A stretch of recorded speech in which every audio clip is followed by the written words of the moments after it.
Well, 17 years ago last Sunday marked the 17th anniversary of the assassination attempt on President Ronald Reagan in 1981. He didn't die, or did he? No, obviously not. He served another 8 years in office. But what went wrong on that day? I spoke to the head of the Secret Service team assigned to protect Ronald Reagan from people like John Hinckley Jr. and indeed John Hinckley Jr. himself on that fateful day on March 30. Thomas Dougal, you were at the President's side the morning he walked from the Washington Hilton to his limo and John Hinckley Jr. opened fire with a ROM RG-14 22 caliber blue steel revolver. You seem to know an awful lot about it. Yeah, well, I researched it for the interview. Oh, yeah. Is this being taped? Yeah, we have two cameras, one here and you're wearing a microphone. Oh, I'm wearing a wire, huh? Yes. Hello. How could something like this happen? How could the President have been so unprotected that a man could simply walk up and fire 6 shots? Yeah. You got to remember that assassination as a crime was virtually unheard of in the United States up until this time. I mean, it had happened, but many, many years ago. Well, it had been less than 20 years since the Kennedy assassination. Yes, but Robert Kennedy was not a president. John F. Kennedy, though. John F. Kennedy, yes. Yes, he was a president, our 34th, and a good man. 35th. 35th. But John F. Kennedy's the exception that proves the rule. Apart from him, you got to go way back to Lincoln, Garfield, McKinley, many, many years ago. But there'd been an assassination attempt on President Gerald Ford in 1975. That's only 6 years before Reagan was shot. Yeah, apart from Gerald Ford, obviously. Yep. Anyway, I think it's a mistake to bring politics into it. Hinckley wasn't motivated by politics when he attempted to assassinate President Reagan. He was mentally deranged. Well, I still don't think that's any reason to try and kill him. He is, after all, a duly elected public official, elected to the highest office in our land. I think that carries with it a certain amount of respect. All right, what went through your mind when you saw Hinckley step out from the crowd and fire that gun? Nothing. The moment you stop and think, you're a dead man. Your Secret Service training kicks in straight away, and there's no conscious decision-making. You're a coiled spring when on duty. When Hinckley fired, I simply uncoiled and went down those steps like a... a slinky? No, slinky. I'm thinking... tiger. Thinking more a tiger. Sure. But he fired 6 shots before you could overpower him. Well, I think we're all keen to ensure that Hinckley's gun was empty before we approached him. But why didn't you throw yourself across the path of the bullet? Well, I can't be in 6 places at once, can I? Well, I appreciate you couldn't stop all the bullets, but you could have stopped one. Well, the first one hit James Brady in the head. He's 6 foot tall. I can't jump that high. No one can. And I see no point in running across the street to save a window. The limo was insured, as far as I'm aware, so why fling myself across the Duco? I did have the presence of mind to push Agent McCarthy across the path of one of the bullets that was headed to me, thus freeing me up to coordinate an escape plan for the President. Okay, well, that's 5 shots. What about the one that got the President in the armpit? The one that hit the President's armpit occurred while I was opening the door to the already hit limo. It was locked, and in those days we didn't have a remote, you know. How different things may have been if we had keyless entry in our automobiles back then, but of course, 20/20 hindsight's a marvelous thing.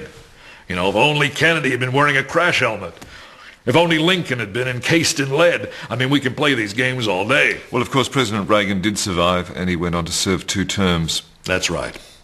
And I have lived with that every single day of my life. Well, before we go, a quick roundup of this week's U News. News. And congratulations to Tanya Gershwin of South Australia for sending in her mobile phone recording of a bike jacking by members of a pre-adolescent Al-Qaeda cell operating in Largs Bay. Thanks also to Sydney pensioner Emil Klinger, who was on holiday in Daylesford, Victoria, with his mobile phone when he captured these images of some Tamil tigers training on a local bike track. And well done to Perth grandmother of 12, Barbara Prung, who caught on her mobile phone members of the Ku Klux Klan collecting shopping trolleys at the Subiaco Coles. News that's news because there's vision. News. And to make ourselves feel better, a quick look at how the Australian dollar is faring against the currencies of some of the poorer countries in the world. The Congo's Congolese franc is threatening to break 0.2 of a cent.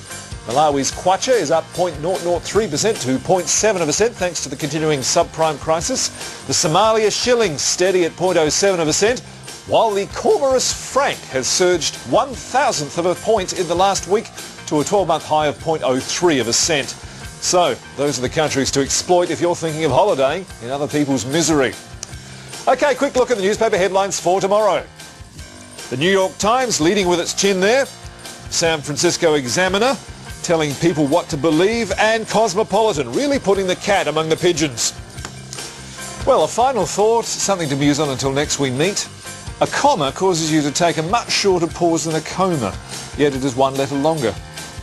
Well, to take us out, Chris Taylor with the eulogy song. Yahasra and good night. Chris? Steve Irwin lived in khaki, cartoon kamikaze, who taunted crocs and tots so frequently. Rocky was some rev-head who pumped the air with pure lead, so anti-green he drove into a tree. All that was forgotten once they took their final breath. Yes, even tools turn into top blokes after death. Yep. Just 10 more seconds. John Lennon chose the hippie life, he chose some nutbag for a wife, and his songs were never quite as good as Paul's. That's heaps. Yep, that's that's good. Thank you. Just go cut to the logo.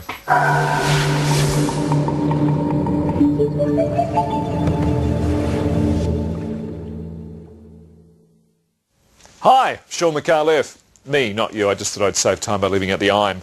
Actually, I'm making it worse by going on about it. Anyway, you want to watch the show again? Then visit our website. There's nothing I like better to do than sit back after the show with a razor blade in one hand and my wrist exposed on the other and read through your comments. Though for God's sakes, work on your spelling, avoid acronyms, street slang and try not to sound so insane, some of you. Scares the normal people off. Cue.